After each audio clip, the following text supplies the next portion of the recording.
उत्तराखंड की पहाड़ियों पर बसा हुआ बेहद खूबसूरत जिला अल्मोड़ा, जहां के एक मंदिर में आज भी होता है न्याय।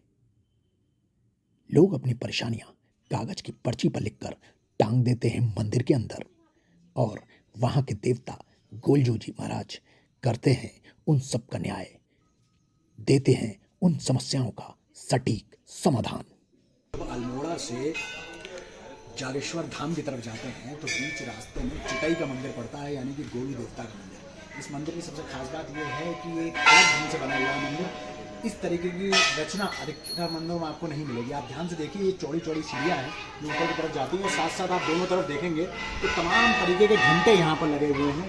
शायद लोगों ने अपनी मन्नत मानने के लिए या पूरी करने के लिए यहाँ पूरी उगाने का लगाए हैं। आइए आपको दिखाते हैं कि किस तरीके से इसका मंदिर का स्वरूप है, इसकी दिव्यता और इसकी भव्यता क्या कहती है। सो रहे थे, उसका उठाया तो उठो।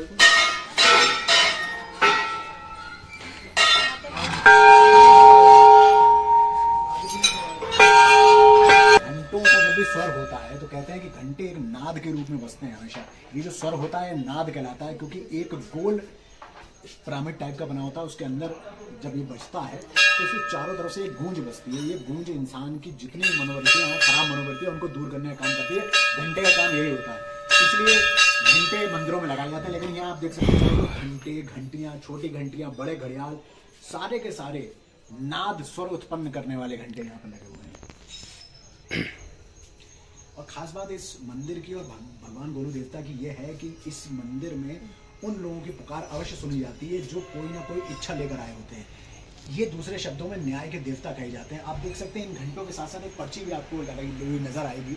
इन पर्चियों में लिखा हुआ है कि मेरे परिवार में सुख शांति हो जाए, या मुझे नौकरी मिल जाए, या मेरे बच्चे के साथ की तबीयत ठीक हो जाए, या और भी जितनी भी दिक्कतें, जितनी भी समस्याएं किसी आम इंसान की होती हैं, उन सारी समस्याओं को एक कागज के में लिखकर एक घंटे के साथ यहाँ लटका दिया जाता है या बांध दिया जाता है। और गोलू देवता मान्यताओं के अनुसार उनकी ये पुकार अवश्य सुनते हैं, जरूर मानते हैं, और उनकी ये समस्याएं दूर करते हैं। न्याय के देवता कहे जाते हैं। उनके साथ जो भी अन्याय होता है लोग वो लिखते हैं और उन अन्याय को न्याय के रूप में परिवर्तित करते हैं, यानी उस व्यक्ति को उसकी चाह के मुताबिक जो उनका वचन है वो देते हैं। ये खास बात है इस मंदिर की।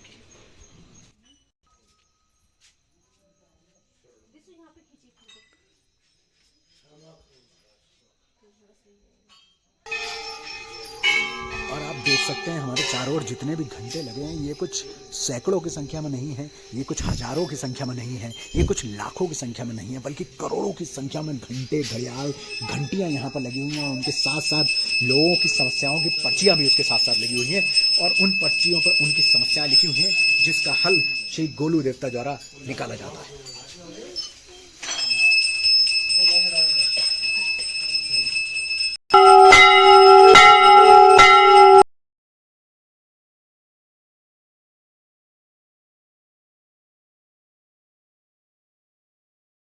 जी हैं जो कि इस मंदिर के प्रधान पुजारी जी जो हैं उनके सुपुत्र हैं।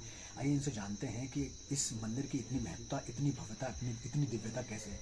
नितिन जी, क्या इसके पीछे क्या एक कथा है जो गोलू देवता के विषय में कही जाती है।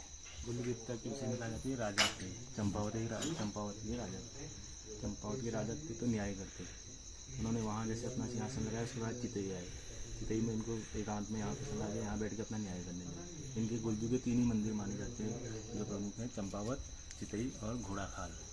भवाली में ये जगह पड़ती है घोड़ाखाल। 3 जगह वहाँ माने जाते हैं। इनको न्याय के देवता बोला जाता है, लॉर्ड ऑफ जस्टिस।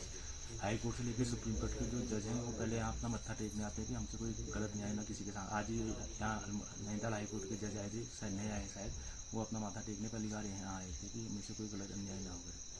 और इनको लॉर्ड ऑफ जस्टिस बोला जाता है। कृष्ण के अवतारी हैं, भैरव रूप में इनकी पूजा की जाती है। तो यहाँ ये जितनी सारी लोगों ने लिख के अपनी अपनी मनोकामनाएं हैं। कोई घंटियाँ चढ़ाता है, कोई भंडारा कराता है, कोई गरीबों में कंबल बांध देता है, जिसकी जितनी श्रद्धा होती है वो किया जाता है। तो जैसे लोग लिख के चले जाते हैं तो उनकी मनोकामना पूर्ण हो जाती है। जी जी। और क्या ये तो बाई पोस्ट ज़्यादा आती है। अच्छा, बाई पोस्ट भी आती है। ये सब बाई पोस्ट ही आई होंगी ज़्यादा, जो आते हो तो यहाँ बोल जाते हैं। अच्छा, कह के चले चले जाते बाई पोस्ट। तो यहाँ उसके बाद भी आते हैं जब मान्यता हाँ, मन्नत पूरी होने के बाद कोई आता है, घंटी चढ़ाता है, कोई भंडारा कराता है। सबका अपना ये घंटियाँ जो चढ़ी है सब मन्नत पूरी होने के बाद। और कितना पुराना प्राचीन मंदिर है? 500 साल पुराना बताया, कत्यूरी वंश की राजधानी के टाइम को बताया उस समय का। जी। तो अब तक इस मंदिर को बिल्कुल वैसे का वैसे ही है या इसमें कुछ और भी चीज़ें जुड़ी हैं? वही है, बस थोड़ा विस्तार हो गया है। साल भर में कितने कार्यक्रम होते हैं इन पे? इसमें गोलजू ये नवरात्र नवरात्रि में कार्यक्रम चलते हैं, एक शिवरात्रि में कार्यक्रम चलते हैं, 2 दिन कार्यक्रम एक शिवरात्रि पे और ये नवरात्रि में नवरात्रि शरद है या वो वाली चैत वाले चैत वाली इधर जो अभी होती है, यानी कि लास्ट के महीनों में नहीं होता, केवल उसी समय फरवरी और मार्च में ही कार्यक्रम होते हैं। वैसे साल भर भक्तों का आना जाना रहता है, डेली सुबह से शाम तक ये मंदिर खुलता है, जी मैं अभी बंद हो गया मतलब अभी रात तक निकलता है और सुबह खुल जाता है। 6 बजे से। अब एक चीज़ और मैं आपसे जानना चाहूँगा, अधिकतर लोग अपभ्रंश इसको बोलते हैं कि गोलू देवता, जबकि गोल जीव देवता है। ये आपने वैसे देखा हैं गौर भैरव हैं, इनको जो मूल नाम है इनका गौर भैरव कहा जाता है।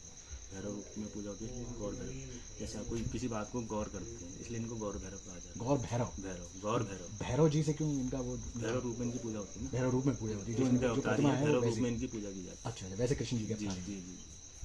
तो ये मंदिर आपने बताया इतना पुराना है यहाँ पर, और ये घंटियों की संख्या अगर हम देखें तो ये तो करोड़ों में होगी। और ये तो कुछ भी नहीं, गोदाम भरे पड़े हैं, इनका ऐसी पड़ी रहती है, जो गिर जाती है उनको गोदाम में डाल देते हैं। तो ये लोग अपने लेके बाहर से आके केवल इसको लगा देते हैं, बांध देते हैं। ये एक परंपरा है या एक प्राचीन पहले से कहा गया है ऐसा, या इधर से कुछ ऐसा हुआ था कि ऐसा लगाने परंपरा से है, पहले से ही चला आ रहा है। शुरू से ऐसा चला आ रहा है। ये थे नितिन जी जो ये बता रहे थे कि गोलजीव देवता का ये मंदिर बहुत प्राचीन है और यहाँ लोगों की आस्था जुड़ी हुई है। ये सौभाग्य है हम लोगों का कि हम लोग यहाँ से गुजर रहे थे और हमने इस मंदिर के हमें दर्शन प्राप्त हुए। और जो अपभ्रंश की हमने बात की, लोग इसको अक्सर जल्दी चलते चलते में स्लिप ऑफ टंग की वजह से गोलजीव देवता कह देते हैं, जबकि गोलजीव देवता के बारे में इनको कहा जाता है। जैसे इन्होंने बताया कि गौर भैरव देवता भी इनको कहते हैं क्योंकि ये गौर करते हैं, न्याय के देवता कहे जाते हैं। नितिन जी ने हमें पूरी जानकारी बताई। ये मंदिर हम आपको फिर बताना चाहेंगे कि जब हम लोग अल्मोड़ा से चलते हैं आगे की तरफ जागेश्वर जाने के लिए, जागेश्वर धाम जाने के लिए, तो बीच में गोलजीव देवता का ये मंदिर पड़ता है। आप भी यहाँ आइए, अपनी मन्नतें मांगिए और यहाँ आने वाले की मन्नत अवश्य पूरी होती है, ऐसा इसके बारे में कहा जाता है, ऐसी धारणा है। और हम सब पर, आप सब पर, सभी लोगों पर भगवान गोलजीव देवता का ये आशीर्वाद बना रहे। हम सब भी लोगों का भला करते रहें, लोगों के काम आते रहें। इसी शुभ भावना के साथ हमसे जुड़े रहने के लिए बहुत बहुत आभार, बहुत बहुत धन्यवाद। जय श्री गोलजीव देवता।